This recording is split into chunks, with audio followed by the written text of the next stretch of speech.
जरा सोचिए, एक ऐसी जगह है जहां नमाज पढ़ना जुर्म है, रोजा रखना बगावत है और अल्लाह का नाम लेना राजद्रोह कहलाता है, जहां मस्जिदों को तोड़कर शराब की दुकानें बनाई जाती हैं और जिन हाथों में कभी कुरान थी अब उन्हीं हाथों से झबरन मजदूरी करवाई जाती है। लेकिन हैरानी की बात यह नहीं, हैरानी यह है कि यह सब मुसलमानों के साथ हो रहा है और कोई इस्लामिक मुल्क आवाज तक नहीं उठा रहा। क्यों? डर से या किसी सौदे से? यही वो सवाल है जो आपको इस वीडियो के आखिर तक बांधे रखेगा, क्योंकि आज हम आपको वो चेहरा दिखाने वाले हैं जो दुनिया के सामने ड्रैगन कहलाता है, लेकिन असल में इंसानियत को जिंदा निगल चुका है। ये कहानी है उइगर मुसलमानों की, जिनका गुनाह सिर्फ इतना है कि उन्होंने अपने ईमान से मुंह नहीं मोड़ा।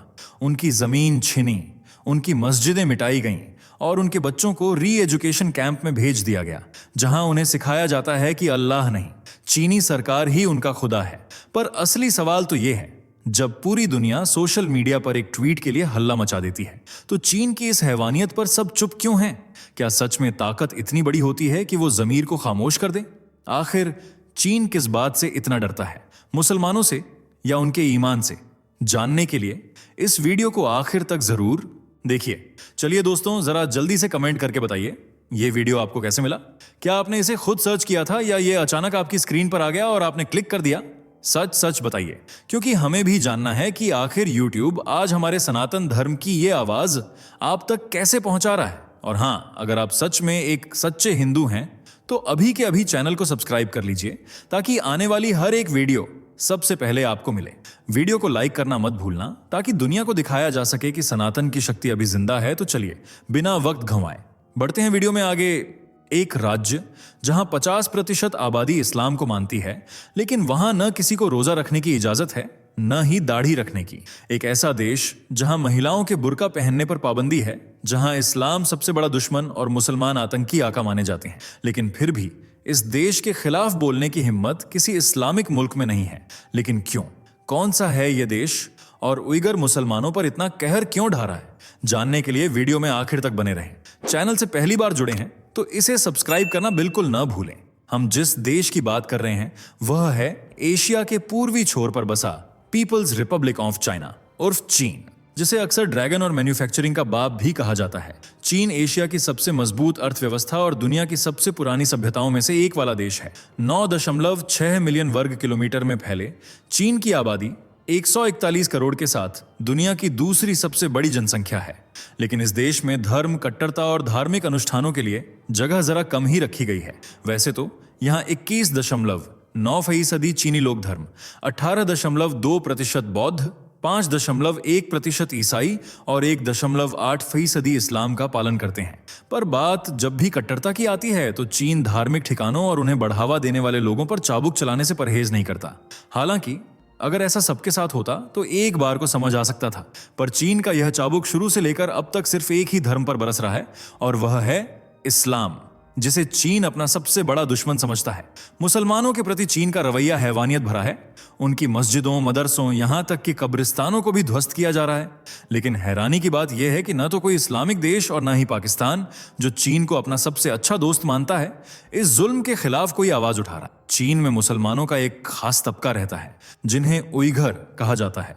इनकी आबादी लगभग 1 करोड़ 10 लाख के आसपास है, जबकि यहां कुल मुसलमानों की जनसंख्या लगभग 2 करोड़ 20 लाख के करीब है। यानी मुसलमानों का आधा समूह से उइगर मुसलमानों का है, जो एक Turkish Muslim ethnic group, Turkish ethnic group हैं, और शिनजियांग इनका मूल ठिकाना है, जहां लगभग 1 करोड़ उइगर बसे हुए हैं, जबकि शहर की कुल आबादी 2 करोड़ से ज्यादा है। मतलब यहां आधे से ज्यादा लोग उइगर मुसलमान ही हैं। इसके अलावा नॉर्थ वेस्ट चीन में भी उइगर बसे हुए हैं, लेकिन बहुत कम। उइगर असल में तुर्क और सेंट्रल एशियाई देशों जैसे उज्बेकिस्तान, किर्गिस्तान और कजाकिस्तान के मूल निवासी हैं। हालांकि इनका इतिहास मूल रूप से तुर्क से जुड़ा हुआ है, जहां इनके पूर्वज रहा करते थे। उइगर समुदाय ने 8वीं शताब्दी में उइगर खगनाते नाम के एक राज्य की स्थापना भी की थी, जो आज भी मंगोलिया के आसपास कहीं था। ये लोग शुरू से ही इस्लाम के अनुयायी नहीं थे, बल्कि पहले ये बौद्ध और जैन धर्म के अनुयायी थे। लेकिन 10वीं शताब्दी के बाद जब सेंट्रल एशिया में इस्लाम पहुंचा तो ये धर्मांतरित हो गए। इसी बीच मंगोल और दूसरे शासकों के बीच आपसी संघर्ष शुरू हो गया, जिसकी वजह से ज्यादातर उइगर तारिम बेसिन, आज का शिनजियांग में आकर बस गए। और यहाँ इस्लाम का प्रचार प्रसार भी होने लगा। मंगोल शासकों ने भी चीन के अलग अलग हिस्सों में इस्लाम को बढ़ावा दिया और आने वाले 300 वर्षों तक मिंग साम्राज्य के दौरान यहाँ मुसलमानों का प्रभाव रहा। लेकिन फिर आई 18वीं शताब्दी, जब मुसलमानों और चीन के रिश्ते बदलने लगे। इस दौरान मुसलमानों और चीनी राजाओं के बीच हिंसक झड़पें भी हुईं और फिर आया 1933। ये वह साल था जब उइगर मुसलमानों ने पूर्वी तुर्किस्तान को एक स्वतंत्र देश बनाने की घोषणा कर दी थी। लेकिन इस क्षेत्र पर राष्ट्रवादी चीनी और तत्कालीन राजा चियांग काई शेक भी दावेदार थे। लिहाजा काई शेक के नेतृत्व में सेना ने यहां हमला कर दिया और राष्ट्रवादी चीनियों को हराकर जीत का पताका फहराया। इस तरह देखा जाए तो उइगर मुसलमानों के स्वतंत्र राज्य का सपना साकार होने जा रहा था, जिसे किंगडम ऑफ कोचो या ईस्ट तुर्किस्तान के रूप में स्थापित करना था। लेकिन फिर 1949 में पीपल्स रिपब्लिक ऑफ चाइना की स्थापना कर दी गई और इसके बाद तो पूर्वी तुर्किस्तान का सपना बनकर ही रह गया। 1 अक्टूबर 1949 को चीनी गणराज्य के रूप में एक अलग देश की स्थापना के साथ ही इसमें बसे लोगों को भाषा, संस्कृति, क्षेत्र, इतिहास और परंपराओं के आधार पर 56 नस्लीय समूहों में बांट दिया गया। इनमें 10 समूह पूरी तरह मुसलमान रहे, जिन्हें आज अल्पसंख्यकों में गिना जाता है। इनमें कजाख, डोंगशियांग, किर्गिज, सालार, ताजिक, उज्बेक, बोनान, तातार और उइगर शामिल हैं। चीन गणराज्य की स्थापना के लगभग 1 साल बाद तक मुसलमानों को यहां पूरी आजादी मिली। वे जैसे चाहें रह सकते थे, जब चाहे नमाज अदा कर सकते थे। बुर्का, हिजाब, धार्मिक अनुष्ठान, दाढ़ी रखना, ऐसे किसी भी नियम से चीन को दिक्कत नहीं हुई। लेकिन जैसे जैसे चीन ने टेक्नोलॉजी और नास्तिकता की तरफ कदम बढ़ाए, उसे इस्लाम से आपत्ति होने लगी, जिसे हवा मिली 1966 की सांस्कृतिक क्रांति से, जब माओ जेडोंग के शासन में चीन ने अपनी ही संस्कृति के खिलाफ क्रांति छेड़ दी। दरअसल रिपब्लिक ऑफ चाइना के संस्थापक माओ जेडोंग ही थे और वही अपनी ग्रेट लीप फॉरवर्ड नीति के कारण देश की बर्बादी के जिम्मेदार भी बने। लेकिन अपनी नाकामी को छिपाने के लिए उन्होंने एक चाल चली, युवाओं को भड़काया कि देश से पुरानी सोच को मिटाना होगा। हालांकि इस पुरानी सोच में निशाना एक ही था, मुसलमान, जिनकी बर्बादी की पहली दास्तान 1966 में लिखी गई और लोगों का मिशन था उनकी सांस्कृतिक पहचान को पूरी तरह खत्म कर देना। इसी वजह से स्कूल, कॉलेज, मस्जिद, लाइब्रेरी, म्यूजियम, हर जगह तबाही मच गई। मस्जिदों को ढा दिया गया, कुरानों को जला दिया गया और मुसलमानों को हज पर जाने से भी रोका गया। और तो और सभी तरह की धार्मिक मान्यताओं को कम्युनिस्ट रेड गार्ड द्वारा प्रतिबंधित कर दिया गया। चीन की सरकार चाहती थी कि बस उनकी कम्युनिस्ट विचारधारा पूरे देश में फैले। इसी सोच ने 1976 तक चीन में मुसलमानों की हालत बदतर कर दी। पर इस साल माओ के मरने के बाद नए राजनेताओं ने उइगर और अन्य मुसलमानों पर थोड़ी दया दिखाई। लेकिन रहमदिली का यह सिलसिला भी ज्यादा लंबा नहीं चला और 11 सितंबर 2001 को इस रहमो करम का हमेशा के लिए अंत हो गया। जरा सोचिए, ये वही साल था जब अमेरिका के वर्ल्ड ट्रेड सेंटर के ट्विन टावर पर दुनिया का सबसे बड़ा आतंकी हमला किया गया था, जिसकी जिम्मेदारी अल-कायदा ने ली थी। सुबह 8:46 पर American airlines flight number 11 twin tower से टकराई और 9:03 पर United airlines flight 175 south tower से। इस हमले में 3000 अमेरिकियों की जान गई थी। हमला भले ही अमेरिका में हुआ था, लेकिन इसकी गूंज से सबसे ज्यादा खौफजदा था चीन। उस दिन चीन ने हर मुसलमान को आतंकवाद की श्रेणी में रख दिया। उसने कसम खा ली कि वह अपने देश में किसी भी कीमत पर कट्टरवाद को पनपने नहीं देगा। और उइगर हो या ताजिक, मुसलमानों पर ऐसे नियम थोपे गए कि हर कोई दंग रह गया। चीन में इस्लाम के खिलाफ 7 मुख्य नियम बनाए गए हैं। इनमें पहला है नामकरण का नियम। 2017 में चीन ने मुसलमानों के लिए कुछ नामों को प्रतिबंधित कर दिया था, क्योंकि उसके अनुसार ये नाम जिहाद फैलाने का काम करते हैं। इनमें 29 विशेष नाम शामिल हैं, जिनमें अब मोहम्मद, इस्लाम, जिहाद, कुरान, मक्का, मदीना, इमाम, हाजी और गुसद्दाम प्रमुख हैं। अगर इनमें से कोई भी नाम किसी व्यक्ति द्वारा रखा जाता है तो उसे सरकारी या निजी नौकरियां नहीं मिलेंगी और सजा दी जाएगी, वह अलग। अगला नियम कुरान से जुड़ा है। अक्टूबर 2021 की बात है, जब चीन ने एप्पल के प्ले स्टोर से कुरान मस्जिद ऐप को अपने देश में बैन कर दिया था। इस ऐप के चीन में 1 मिलियन से भी ज्यादा फॉलोअर थे जो ऐप से कुरान पढ़ते थे। लेकिन चीन ने कहा कि इस ऐप में उसे ऐसे स्टेटमेंट मिले हैं जो कट्टरता को बढ़ावा देते हैं। इसके बाद 2016 में एक और नियम आया जिसने हर किसी को हिला दिया। आप सभी को तो पता ही है कि मुस्लिम पुरुषों में लंबी दाढ़ी का कितना महत्व है, लेकिन चीन ने अब उन्हें इस रिवाज से भी वंचित कर दिया और सार्वजनिक स्थानों पर लंबी दाढ़ी रखने पर पूरी तरह से प्रतिबंध लगा दिया। साथ ही यह ऐलान किया कि जो भी पुरुष लंबी दाढ़ी रखेगा उसे नौकरी नहीं मिलेगी, शिक्षा नहीं मिलेगी और रेलवे, एयरपोर्ट, पार्क, सड़क हर सार्वजनिक स्थान पर जाने से रोका जाएगा। मतलब दाढ़ी रखनी है तो चार दीवारी में बैठो।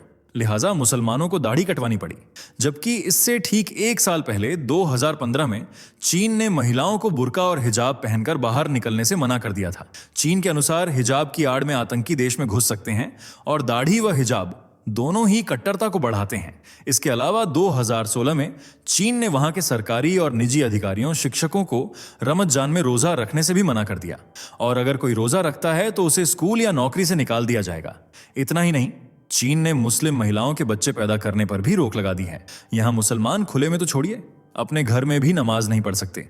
मस्जिदों में जाते तो हैं, लेकिन अब चीन ने अपने देश को मस्जिद फ्री कंट्री बनाने का प्रण ले लिया है। मस्जिदों की जगह होटल, रेस्टोरेंट या ज्यादातर सार्वजनिक शौचालय बनाए जा रहे हैं और निशाने पर है शिनजियांग प्रांत, जहां उइगर मुसलमान बसे हुए हैं। एक रिपोर्ट के अनुसार चीन की 39,135 मस्जिदों में से 25,000 से भी ज्यादा तो शिनजियांग में ही स्थित हैं, यानी प्रति 500 मुसलमानों पर एक मस्जिद है। लेकिन 2017 की एक अन्य रिपोर्ट बताती है कि अब तक इनमें से 8,500 मस्जिदों को पूरी तरह ध्वस्त किया जा चुका है और जो बची हैं उनके गुंबद या मीनारों को भी इस तरह से पुनर्निर्मित किया गया है कि वे किसी भी कोण से मस्जिद लगे ही नहीं। शिनजियांग में ही 16वीं शताब्दी की बनी एक मस्जिद थी, अजना मस्जिद, जिसे चीन की सेना ने लगभग 2019 में ध्वस्त कर दिया था और इस मस्जिद की जगह शराब और सिगरेट की एक दुकान बना दी थी। शराब को इस्लाम में हराम यानी गलत माना गया है, इसलिए चीन ने बहुत सोच समझकर मस्जिद की जगह शराब की दुकान बनाई ताकि मुसलमानों को नीचा दिखाया जा सके। इसी मकसद से दर्जनों मस्जिदों की जगह शौचालय बनाए गए हैं। इसी तरह शिनजियांग में इमाम आसिम दरगाह एक बड़ी और पुरानी दरगाह हुआ करती थी। यह उइगर मुसलमानों के लिए बहुत पवित्र मानी जाती थी, क्योंकि जो मुसलमान हज पर नहीं जा पाते थे वे साल में 3 बार यहां आकर हज की कमी को पूरा करते थे। पर अफसोस, चीन ने इस दरगाह को भी 2020 में तोड़कर खंडहर में तब्दील कर दिया। इसी तरह नानयुआन स्ट्रीट मस्जिद को 2018 में और ओनडम मजार को 2019 में तोड़ा गया।